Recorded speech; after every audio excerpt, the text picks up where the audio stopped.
Rugare kune vanotenda. Chokwadi. Rugare kune vana vaMwari, vanonamata Mwari. Amen. Rugare kune avo venyika yose vasati vanzwa iyo evhangeri. Amen.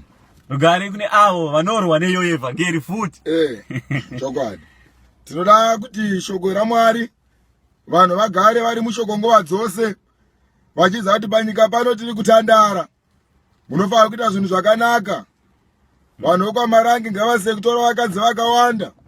Pakadzi neshoko zvakana naye muwande.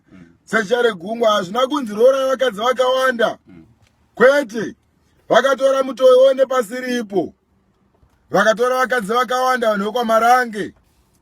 Vachiti mutumwa Noa vakavatumwa. Ndiani anonzi Noa? Ndiani mutumwa Marange? Akatumwa kuvakadzi panyika. Akatumwa kuzorora vakadzi.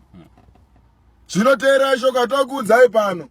Kunyange ukamurora mukadzi yeye, ukamubvisira mari, uri kuita upombwe naye. Nekuti mukadzi umwe chete, murume umwe chete, ndo zvakataurwa. Asi pakutanga zvanga zvisina kufanira kuti murume ave nomukadzi. Nenhau kuti munozopomba zvikanzi chitora umwe chete. Asi kwaMarange vari kutora vakadzi vakawanda. Hakuna mweya unouya uchiprofita kuti ndarota chakati, ndarota uchinzi mwana uyu ave mukadzi wangu. Ihope dzenhema idzodzo. Hope dzekwaMarange vanongorota vakadzi chete. Havaroti zvokuya kwaKristu Jesu. Kana zvoguma kwenyika. Vanongorota vakadzi chete. Vachitora vakadzi vakawanda. Vachipomba nechechi. Ndokunonzi kupomba nemudziyo waMwari. Asi mirai ndikuudzei imi vokwaMarange. Kana mukasatendeuka Johane Marange, mukasatendeuka pachinhu ichi, muri kukandwa mudziva remoto. Nekuti nyika ino yakachengeterwa moto.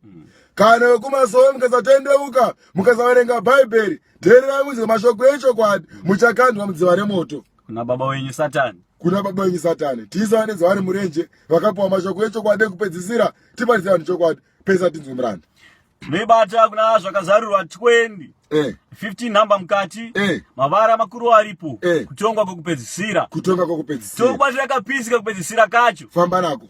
Zvino kana munhu akawanikwa asina kunyorwa mubhuku yeupenyu. Wakagandirwa mudziva romoto. Kana ukaita vakadzi vakawanda, ukazviita murasta, ukava muputi wembanje, ukava mwini wedoro, ukava muiti weupombwe, ukava mbavha, ukaita zvepolitics,